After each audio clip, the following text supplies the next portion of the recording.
Hey Neil, thanks for having me. It's been a really exciting weekend, and thank you again so much for just helping steer the ship, dude. I know it Thank you, takes a lot brother. of work, and we're almost there. We're at like the finish line. So, and I think again, this interview with Kosta is going to be really appropriate to really just take a lot of things that we've been talking about with like just like the knowing that there are these other civilizations, galactic, historical, and then to be able to really bring it into the practical, where we focus on developing the relationship, and that's where we start talking about the CE5, the human initiated peaceful contact with our ET relatives. So I'm excited to be able to have Kosta and Hollis here as well. So Neil, thank you again. And Thank if you, there's brother. anything else, I think we'll probably just kind of segue right into it. Go for it. Hey, Kosta Hollis.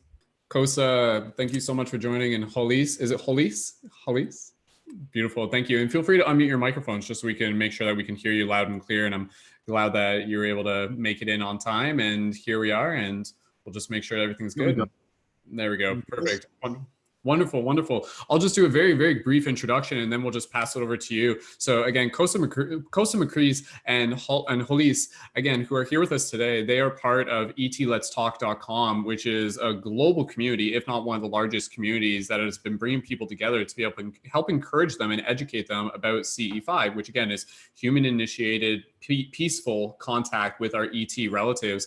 And they're also involved with the People's Disclosure Movement. And again, Kosta, I know I'm still fairly new to some of your work, which is really, really exciting for me, because once I started exploring it, I'm like, oh my, it reminded me of myself, where I'm just like, you know, if I could have seen myself doing exactly what you were doing just another generation earlier, and really finding that passion to be able to say like, wow, this is really important. And then to be able to give people the wisdom and the tools to be able to say, you can do this too, and we can do this. How do we, again, kind of begin developing this relationship further with our ET relatives, and knowing that I'll just say this, that, you know, there's a lot that we can learn from them, but there's a lot that they're learning from us too. So Kosta, I'll pass it over to you, and please feel free to tell us a little bit about ETLetsTalk.com, the People's Disclosure Movement, and then from there we'll just kind of flow into conversation. And welcome again, and we'll post the links for ETLetsTalk.com into the chat as well. So Kosta and Hollis, thank you so much, and go right ahead. Thank you for the introduction. Thank you, and I'm Hollis. Yeah.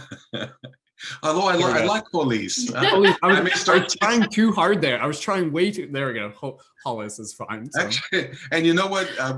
You say you see yourself in me, or myself in you. I forgot how you phrased that.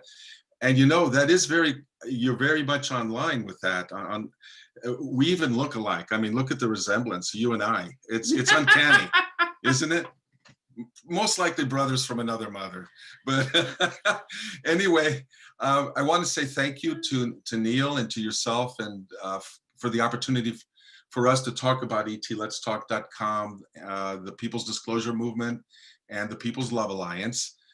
We have a lot to say, and I'm the founder of ETLetsTalk.com and the People's Disclosure Movement, though not the founder of People's Love Alliance, but I'm trying to promote it.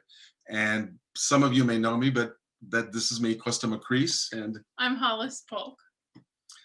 And yeah. Okay, her specialty. So I'm a volunteer with ET Let's Talk, and I teach people how to use their own innate psychic abilities to contact our star brothers and sisters. And that's something very fundamental that is at the core, like you mentioned, Brendan, the CE5, using consciousness to make this contact. The point is, there are many modalities that people like Ray Hernandez and his team have identified that we can use to make this contact. And we've run the gamut of all of those, I think, in our community over the years. But what I want to give your audience is like a high-level view of why we're here and what we're going to talk about, and then drill down a little bit more to let you know all how we got to this place. I like to say that everybody that I've contacted in this community for the last 14 years while building the community has a story. And I love hearing stories from people, because no two are alike. And I think that for those of you out there who don't know who we are, some of you do, and I want to welcome the ET Let's Talk community people here. But those of you seeing us for the first time might wonder, how did we get to having an online community of, in ET Let's Talk's case, 150,000 people in more than 100 countries, making contact. Well, it didn't happen overnight, and we're still working on it, right? And we'll continue to do that because it's a mission of the heart, and one that's designed to create a wonderful future with the cosmic beings that are here, as well as with each other. So having said all that, the two major things I'm going to talk about with Hollis are the People's Disclosure Movement and the People's Love Alliance. And what I'll say at this point is these two things, these two movements are two sides of the same coin. In the People's Disclosure Movement, we are teaching others across the planet, and have been for years, to make contact with our cosmic families, because they have told us that they are family. And that's all well and wonderful, and we have thousands of successful points of contact, videos, pictures, and like I said, a growing community of people making their own contact. But it's not just about the lights in the sky.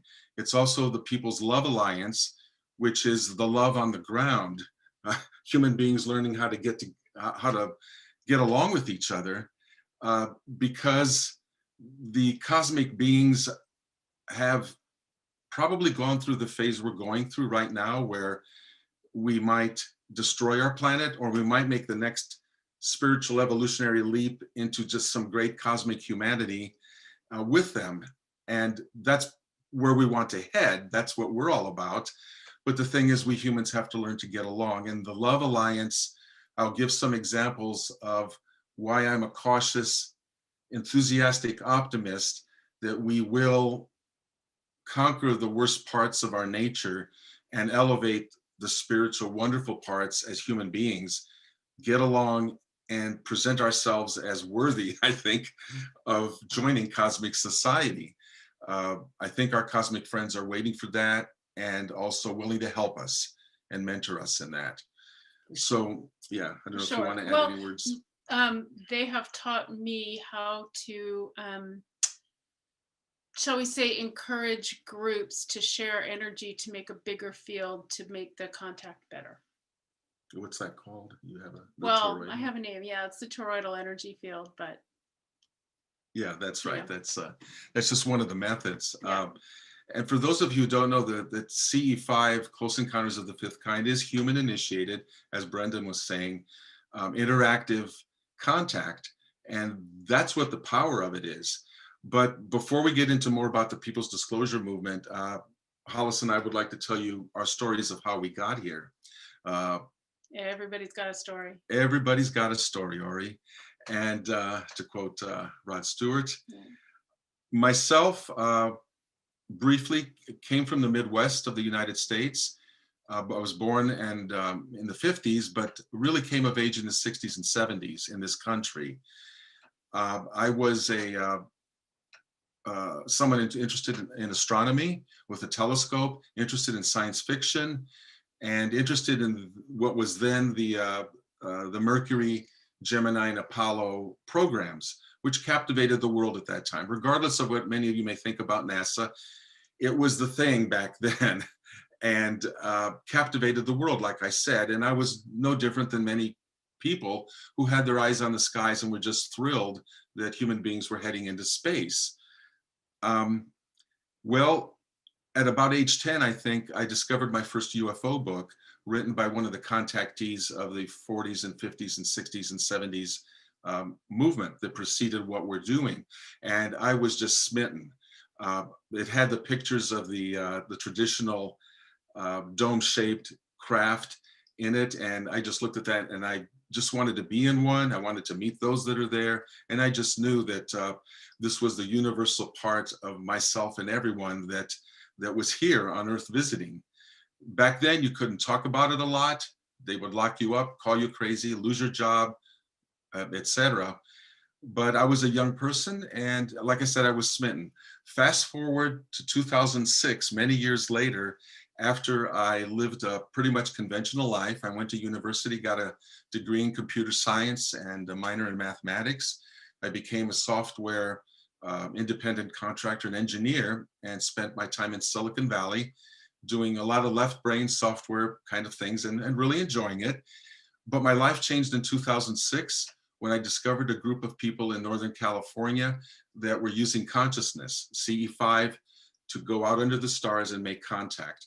I wanted to do that. I talked to Hollis about it and said, hey, they're going out for a week. Why don't we drive up there? We're in the San Francisco Bay Area, and it's a 4.5 hour drive. Join me for a week. This is kind of cool.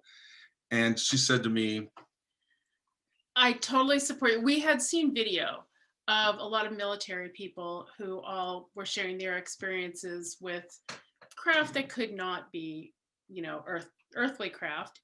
And so I was convinced this was real. And I should probably back up and say, I'm a little younger than Kosta, but as a very, very small child, I was fascinated by the space program. I had scrapbooks of NASA stuff. I remember hearing John Glenn's first, flight on the radio, because there wasn't TV, or at least we didn't have TV. But I remember being, just captivated by it. But I was so not into science fiction. Didn't interest me in the least. Never watched a Star Trek. Fell asleep during Star Wars. I'm just not interested. My dad did give me Chariots of the Gods when I was 10.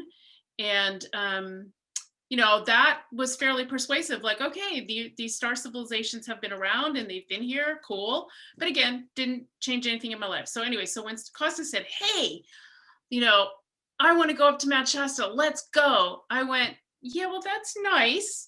I believe you. I believe it's real. But hey, man, I got a business to run. So, because I've been self-employed basically my entire life, and no, it's not important enough to me to take a week off and go there, but go have a good time. And I did. So she had said that it's not personal to her in any way, and Right. and I accepted that.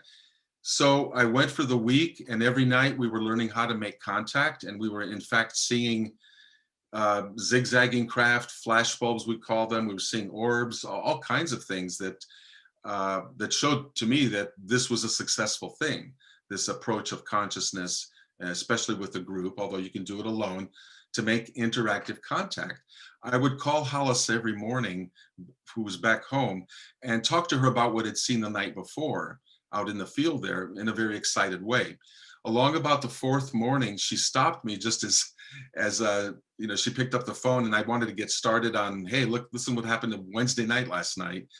And she said to me, wait a minute, I've got something to tell you. I've got a story for you. And I thought, what could be more exciting than what I saw? Well, it was. Okay. So, and I should explain that I'm clairvoyant, I'm clairaudient, and I'm a telepath. And I have had those abilities since I was a small child, even though they were, shall we say, discouraged. And I talked to a lot of adults even today who remember how discouraged they were. But anyway, I've had these abilities, and then I trained them as a young adult. So we'll start with that. But so Kosta's out of town. I read before I go to bed. So I'm sitting in bed reading. Don't remember what I was reading, probably a trashy novel. So I'm sitting in bed reading, I'm tired. Okay, so, put the bookmark in the book, close it up, put it over on the nightstand, turn out the light. And I'm sitting up in bed because I'm reading. Turn out the light. And as I turn around to face the foot of the bed before I scooch down, now it's completely dark. Now, I should also say I have very, very good night vision. Like my eyes see very well in the dark. In fact, I don't like bright light. Even we have a little ring light, that's annoying. And it's broad daylight. Anyway, so I turn around and I'm looking at the foot of the bed, and there are 4 or maybe 5 little beings standing around the foot of the bed looking at me. They are 3.5 to 4 feet tall. They're like a translucent white. So they were not fully materialized. Large kind of oval heads, skinny neck, and much narrower shoulders and arms and torsos than would have been would it be a human proportion for that head. And of course I can't, they're at the foot of the bed. So I can only see a certain part. I assume they're bipedal, but I don't really know because the foot of the bed is in the way. Anyway, they're standing there looking at me. And there's a 5th one, there's 4 around the foot of the bed, and there's a 5th one kind of standing behind who is even less material. Like, I'm not even sure the fifth one was there, but anyway, they're looking at me and I'm looking at them, and I hear telepathically in my head, I hear this very sweet voice. Who are you? Okay. My mind doesn't go blank very often. My mind went blank. Because, like, again, remember, I'm not into this, extraterrestrial stuff. Like, it's real, but it's out there. It doesn't affect me. And so I just sat there and we're staring at each other. We're just staring at each other. And finally, and I mean, but okay, so I should say there's all this love coming from them to me, like waves of love. So there's no way to be afraid, right? Because who could be afraid of all that love? But I mean, like, okay, for most people who've not had this experience, like, you know how you can feel maybe your dog or your cat loving you? Like, maybe you can't, but I do, I feel that too. Anyway, and I'm not particularly a feeler, but there's these waves of love coming at me as my mind is blank. And eventually I think, I should ask them something. What do I ask them? And again, this had never occurred to me, so I was not really prepared. And the only thing I could think of was, where are you from? So I think to them, where are you from? And then very slowly in my mind, I hear Arcturus. And okay, so as I was not interested in science fiction, I was not interested in astronomy either. The only star I knew besides the sun was Sirius. And I don't even remember why I knew that. But anyway, so the next morning as I'm relaying this story to Kosta, I had to say, is that a place? And anyway, so after I hear this in my mind, we stared at each other a little longer, and then they just kind of faded out. So I tell this, and now I should also say, I am fairly sure today, not back then, but today, because of a similar thing that happened to two friends of ours, one who went up to Shasta and one who stayed home. Like, the husband went to Shasta, the wife stayed home, and she got visited in exactly the same way I did. So I think that they followed Kosta's thoughts to me. Like, he was probably having a good time thinking, God, I wish Hollis were here. And so they showed up and they're looking at me. Anyway, so the next morning. Yeah, and I heard the story there, and I was just amazed, picked up my jaw from the floor and was real excited. And I told her, Arcturus, yeah, that is a place. I mean, it's a super, I think what they call a red hypergiant these days of a star. So you didn't make that up. And what I like to do is thank those Arcturians wherever they are, because what happened next was Hollis's comment after she tells me this whole amazing story was, now it's real, now it's personal, right? And next year I'm coming with you. Yeah, and that's how she got into this. It took an actual physical visitation. I'd like to say that I created that, but no, we just were open. We were there in the right place and right time, and then it worked out well. So what I want to say is that was her like up close and personal story. And during that same week, I had one of my own that totally changed my life and is the reason I'm talking with everyone right now, and the reason I've been doing ET Let's Talk for 14 years and going. And that is that one night after we had finished our group work, our Skywatch, our CE5, many people just got in their cars and drove home from the remote site in a forest, in a clearing, where we had been making the contact, and had a good night doing that. And there was Mount Shasta in the distance, always majestic at night, and just a great setting. But about 9 or 10 of us were still standing around talking in this clearing about what happened during the night. Someone tugged on my sleeve and pointed off to my right at the edge of the clearing where the trees begin. And I looked and had to kind of rub my eyes, but slowly, I'd say 6 to 8 feet away from me, materializing out of thin air, was a sphere that might have been 3 or 4 feet across, kind of just fading in. Didn't look solid, but it was clearly a sphere, round, opaque and kind of gray. And it was floating about a couple inches from the floor of the forest, not making a sound or any other kind of environmental noise or artifacts. It was just there. And no, it was not part of the foliage behind me. It wasn't a trick of the moon in the shadows. That thing was there, and all of us saw it. Adults, totally sane, totally sober. And for the next half hour, we talked about it and talked in hushed tones. I thought about reaching over to try to touch it, and then I thought better of that.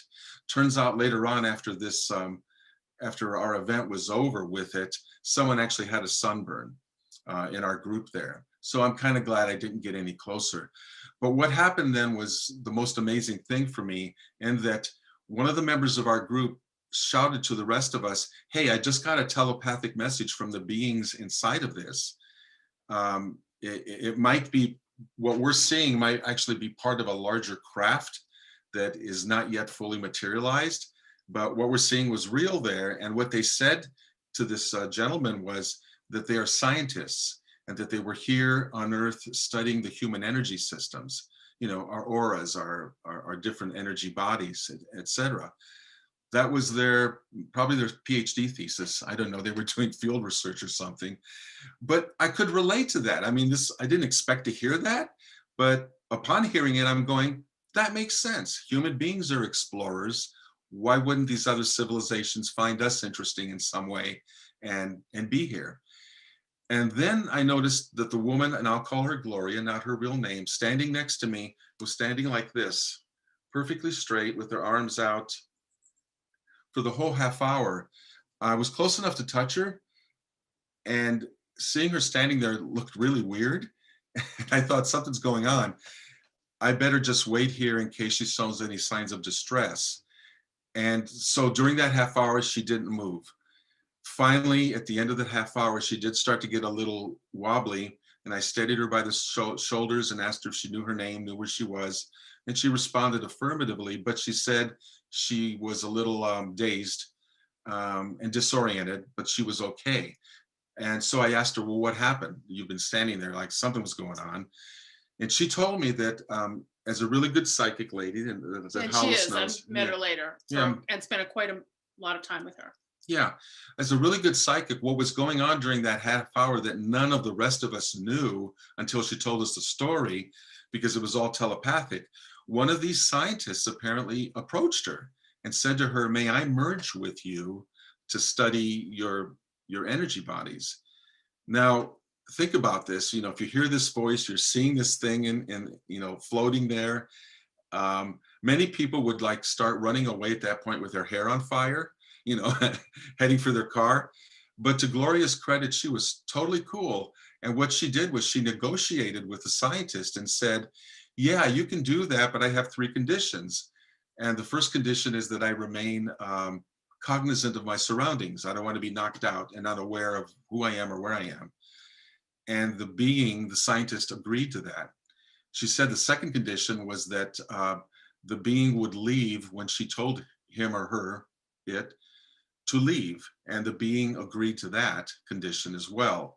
Her third condition was, "You don't touch the sex organs. I don't want any probing or messing around." And she was quite serious.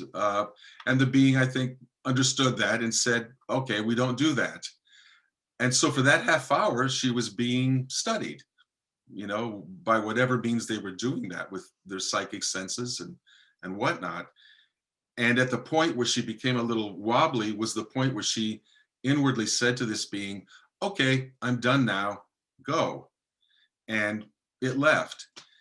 And I watched that small craft then slowly dematerialize back into thin air, just kind of a slow fade out, like it was a movie or something, and it was gone.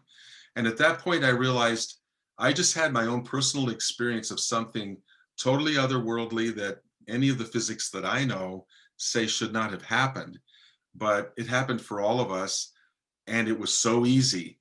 I had this inspiration, like, this is what I want to do with my life, is teach other everyday people, because I'm nobody special, teach them what I've just learned, how to do this, because look what just happened. And, it really wasn't that difficult. So that's what changed my life. That was my up close and personal. And I decided to to start forming an online community. And that's where eventually etletstalk.com and the People's Disclosure Movement came from. I don't know if Hollis wants to add anything to that experience or not. Well, not that experience. I wasn't there. No, I think you were, but Oh, well, it's kind of in thought. Yeah. That's Well, amazing. what I'd like to say, Brendan, you might have a question or something. Honestly, this is one of the topics that I love to just sit around a campfire and talk about all night. I will just kind of bring awareness to the fact that we've got about like 20 minutes before we move into the next event. So we'll make sure that we give all the information for people relative to ET Let's Talk and People's Disclosure Movement. But I'll pass it back to you because, again, I just being aware of short on time, what do people need to know about ET Let's Talk, or what else can you just kind of share with the audience, maybe even just about like CE5 that would just help them get started? Because I know even just on your website, which I really liked, the process of like having it in step 1, step 2, and step 3, and reminding people that the whole process of like step 1 is really about the journey inwards, and so much of the CE5 it really begins from the heart space, and it's not like this thing where it's just like, I'm going to go watch some UFOs, and you just kind of like go out there with your ego leading the way. It's great. Maybe that can inspire a lot of people, but I think as yourself and I mean, not to get into my story, but I love CE5 and I've had my own experience with CE5. It was definitely something where like it happened as a result of me just being in that place of just like gratitude and humility and without expectation, but just openness. So again, I know you have the couple steps on the website, which again is like looking inwards and then expanding outwards. So maybe if we can just talk a little bit to educate people who may not be entirely familiar with CE5, because I think even though it's something you've been familiar with, there's still people who are just learning about it, and any other information, and then about ET Let's Talk and People's Disclosure Movement, and then we'll see where we are time-wise after that. And thank you again for sharing your stories. I love listening. And thank you for being the timekeeper, because Yes. yeah, like I said, we have stories. We could go on all night with all the lore, and that's just ours. Never mind everyone else that we know that has done even greater things. But I will say etletstalk.com, it's free membership. There's lots of information there. As Brendan mentioned, the 7 steps to make your own contact. It's all about your intention, your goodwill, your open, loving heart and mind.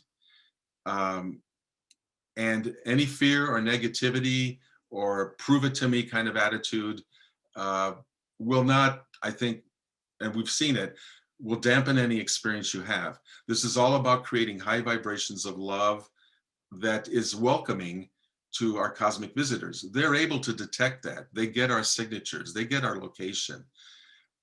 So you can come and join as a free member. You become part of the community. You'll be receiving announcements about our community global events where we visually join with each other once a month. And we've done that for more than 10 years, so that we've built a group field around the earth now that is basically saying, welcome, welcome. And it's a high vibrational field, and we're attracting the same kind of thing to ourselves. Now, there's many modalities to make this kind of contact for people who are new to this. And this is what Hollis will teach. Right. So each of us has our own unique set of psychic abilities, and the psychic abilities exist one for each of the physical senses, right? So for feeling, I'm going to do these in the order of most to least common. So for feeling, there's clairsentience. For seeing, there's clairvoyance. For hearing, there's clairaudience. For smell, there's clairolfaction. And for taste, clairgustation. Those are pretty rare, but they definitely happen. And then there's the real sixth sense that nobody wants to talk about, which is telepathy. And each person has his or her own unique set of abilities. So like, there are a lot of people who are feelers, right? And so they get clairsentient stuff, right? They feel things from other people. They, called proprioception, like that whole gut feel thing. Well, you can get good information that way. I don't get a darn thing. Like what I learned for myself, my feeling is my fear, and it's useless. Like people say, well, what do you feel? Yeah, you don't want to know what I feel. But I see things and I hear things. And so among other things, and it's a little more complicated than I can go into here, they have many years ago, some group of star visitors, and I don't know who they are, showed me how they travel. It's connected consciousness, and they showed me kind of how they do that.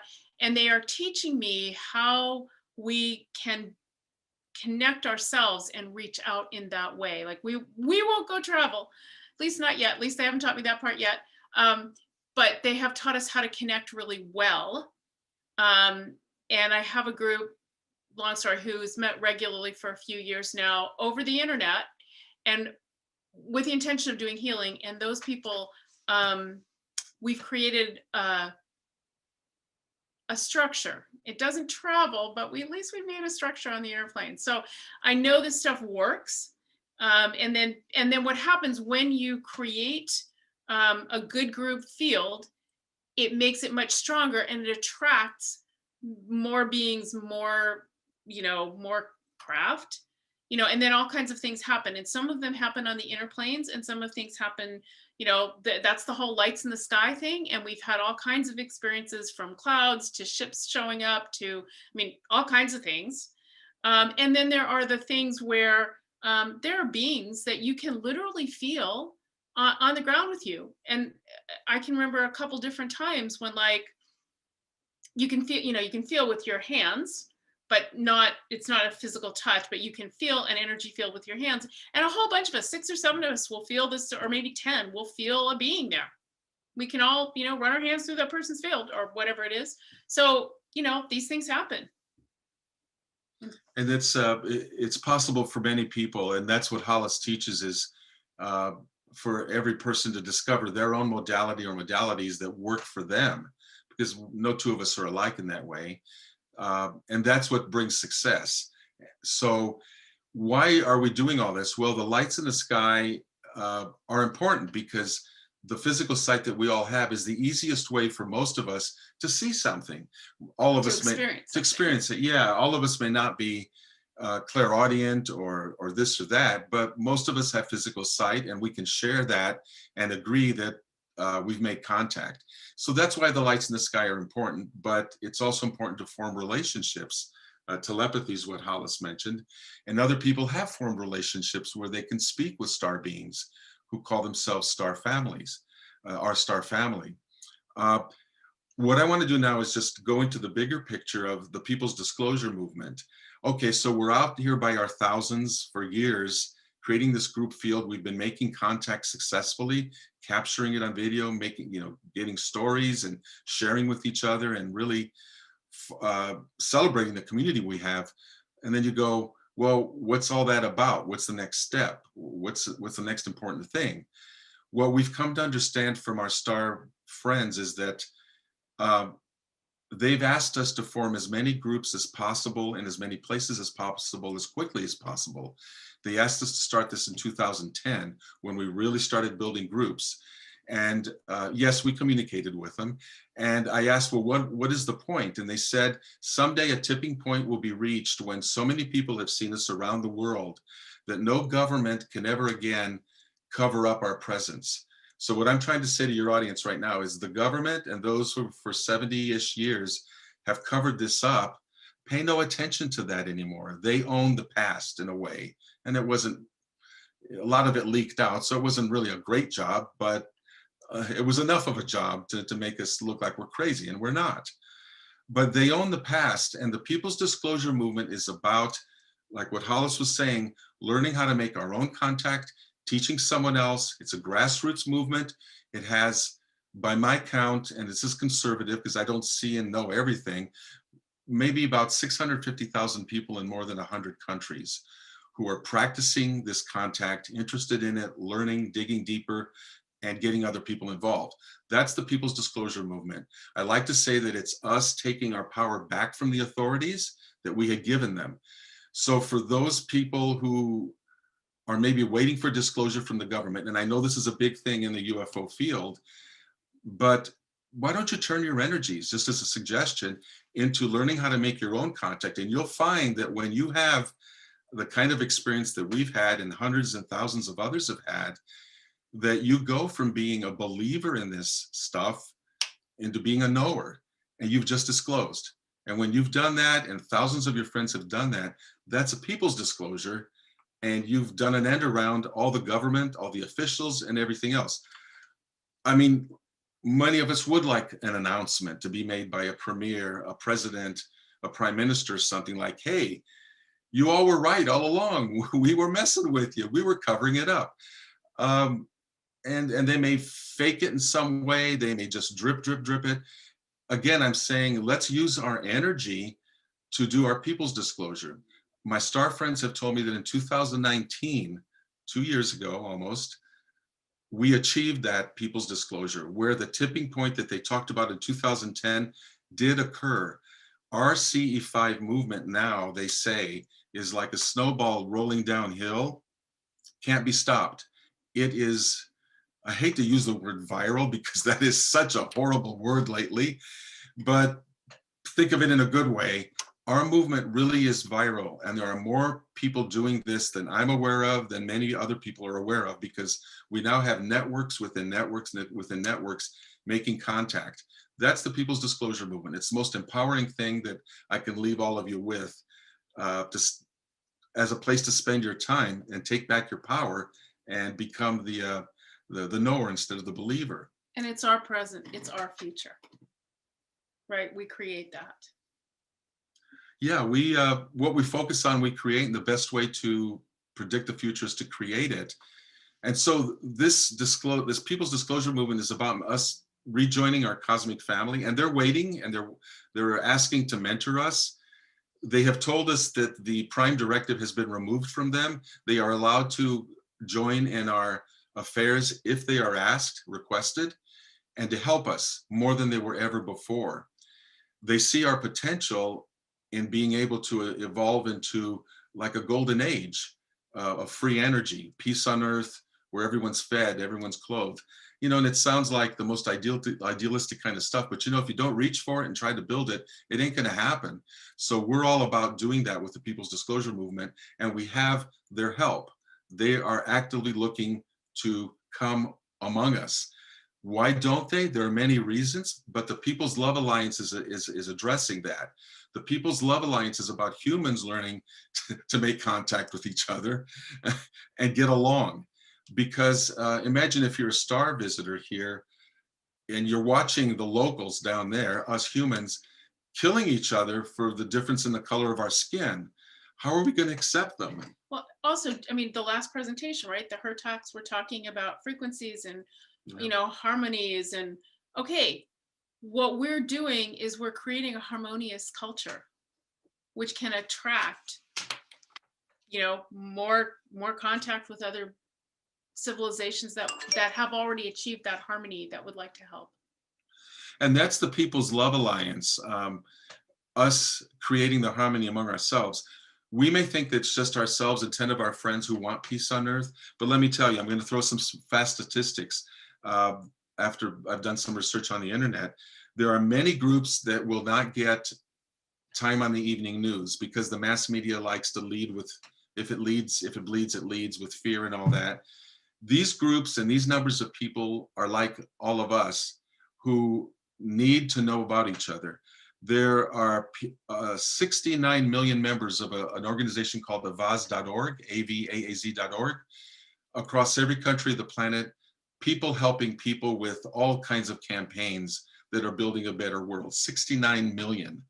And you can see it on their website. They have an incredible community and a lot of campaigns. There's also the something called the New Group of World Servers and the Men and Women of Goodwill, 100 million members who are using goodwill, which is love in action, with everyday acts of kindness that you will never see, or will rarely see really elevated in mass media. But in our aggregate, 100 million people who have opened their hearts to some extent and are helping their neighbors and doing the projects that are building a new world are having an effect. And you just have to understand that this is a reason for hope and inspiration, that we're not really just meandering and watching the world fall apart on mass media, but in between those airwaves are all these other people really building the new world. There's also 135 million members in what is called the cultural creatives in the US and in Europe. I don't have any numbers for Asia. Again, people who have values, cultural creatives, that are sustainable values, spiritual, in the broadest sense of the word, life affirming, ecologically affirming values that are working to build a better world. 135 million of those. And also Paul Hawken of Smith & Hawken wrote a book called Blessed Unrest, How 50 Million People Are Changing the World, where he talks about 2 million non-governmental organizations spread across the planet in all areas with millions of members there whose missions are to, say, build a well in the village or provide solar power over here or whatever NGOs do, and they're myriad types of them, but they're all for well-being and for building better societies and a better world. Like I said, 2 million of those organizations that Paul Hawken identified. So I will leave you with that. Lots of big numbers, and it's hard to wrap your mind around it, but what I ask people is just to realize we're not alone in the stars. We know that. We're also not alone on Earth. We do have each other, and love will find a way. That's why it's the People's Love Alliance. And I urge people to look forward in the future. Don't let the fear that's coming at us now with drip, drip, drip of disclosure and fake alien hoaxes and invasions and stuff, don't let that fear neutralize your power. Your power is to look forward in love and create the world you want, instead of looking back in fear on your knees and letting someone else control you, no matter who it is, government or otherwise. So that's what I want to leave people with is there's hope. These movements are really giving it to us. Absolutely. ETLetsTalk.com. ETLetsTalk.com, definitely. And for those of you who are just looking for a little bit more instructions on CE5 protocols, again, there is some more information there. They've broken it down into steps. And honestly, I wish we could just kind of like fold time in on itself and keep this talk going for another hour, but we're going to keep on schedule. And Kosta and Hollis, I'd love to just kind of continue connecting with you and you know, a lot of the work that you're doing. Again, I love that Neil paired us up for this, because it's just like we're kind of doing the same thing in a lot of ways, where so much of what I'm doing as well, it's about like shifting consciousness through acts of kindness and compassion, but at the same time, it is about expanding it out into the bigger cosmic lineage and the family. And we just got a few more minutes here, and again, you know, just kind of like really without. We don't really have a lot of time to really be able to get into the whole CE5 protocol. But again, for those of you who are interested, you know, like start finding the other people who are interested in this concept. And then what you can do, it's not even something that's like super, super complicated. You know, it's just about like finding people, setting that intention, and then like, again, just kind of bringing yourself into the heart space, meditation, going out there. And there's different tools and techniques, but again, opening up people to the idea that the contact isn't even something that appears through lights in the sky. It's also taking place through dream time. You know, it's taking place through meditation. A lot of people, they somehow they haven't been told this explicitly. So, you know, just even setting an intention before going to bed. And again, I'm just like, it's like, oh, we got 2 minutes, but we're going to wrap it up here, and I'll pass it back to you in a second. For me, the thing that's so powerful is really being able to feel in our heart, like the love that these beings have for us. And that's where you've already said this, we can think of them literally as relatives. A term that I've really, you know, when me and my girlfriend, before we had a big sighting, we were driving up north, and the term that I started using, it wasn't ETs, because I'm like, oh, ETs and UFOs. I'm like, I understand what it means, but I'm like, maybe there's another term. And then I started calling them OUs, which for me means other us's. And for me, that really resonated. So I'm like, oh, let's go, like, you know, make contact with some OUs, and be that the craft or be that the dream encounter. But maybe let's just finish here on one real quick point with 1 minute left, on just kind of like summarize for us, like, who are these beings? And I know there's a big spectrum, but who are they relative to us, and the relationship they share with us, and how as we grow, they grow alongside of us. And there's like a karma between the two of us. So yeah, so they have said early on, they said, do not think of us as gods in our communications. They said, think of us as family. We are elder brothers, sisters, and cousins. And you can get into the debate about negative versus positive ETs. I don't go there. We deal with love and with high vibrations. If there are negative ones, we're not contacting them. They're leaving us alone. We are totally immersed with the many scores of civilizations that are here. We have seen their craft. We've communicated with them.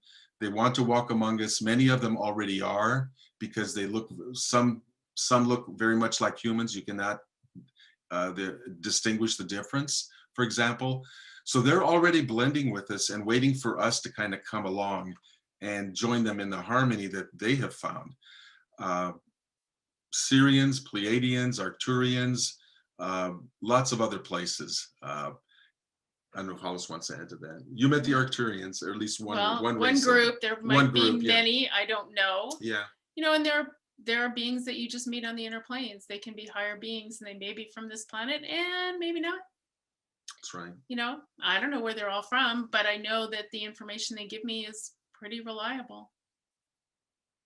Very And powerful. I want to emphasize, we are not special people. No. We are not to be looked at as great exalted leaders or cult leaders or anything. We're just people who had an amazing experience and wanted to teach others how to do it and let them become their own facilitators and leaders of groups. So come to the website, etletstalk.com. Please join the People's Disclosure Movement, the People's Love Alliance. And one of the cool things about etletstalk.com is you might find somebody down the street who's interested in what you're doing and will go out under the stars with you, because we have had that happen a few times. Like there was somebody literally walking distance away from somebody who felt so alone. And she went on the website and God, there was somebody literally less than a mile away. That does happen. We're everywhere. Yes, we are everywhere. Absolutely beautiful. And just to conclude it here, again, the websites have been mentioned, ET-Talk, that's etletstalk.com. And I'll just kind of say again, kind of from like my own passion with this study, it's like for those of us tuned in right now, if you feel passionate, if you feel called to this, first of all, know that there are experiences within your timeline that are there for you. Maybe you haven't had them yet, but they are there for you. Feel them within your heart. And then the other thing that's really powerful, it's like if you really resonate with this, you're already an ambassador. Like you're probably like more connected to them than you realize. Cause I think a lot of us came here to be ambassadors of this wisdom. And we may be, again, like there's much more mystery to kind of unravel here, but just being open to that relationship. And that's what it is. It's developing a relationship, and we're learning and they're learning, and it's a lot more still ahead of us. So very, very, very exciting times. Thank you so much, Kosta. Thank you so much, Hollis. Thank you so much for joining us. I'm excited for more people to be able to connect with you, and I look forward to being able to continue this conversation in whatever format beyond. Anytime. Sounds really good. Thank you so much.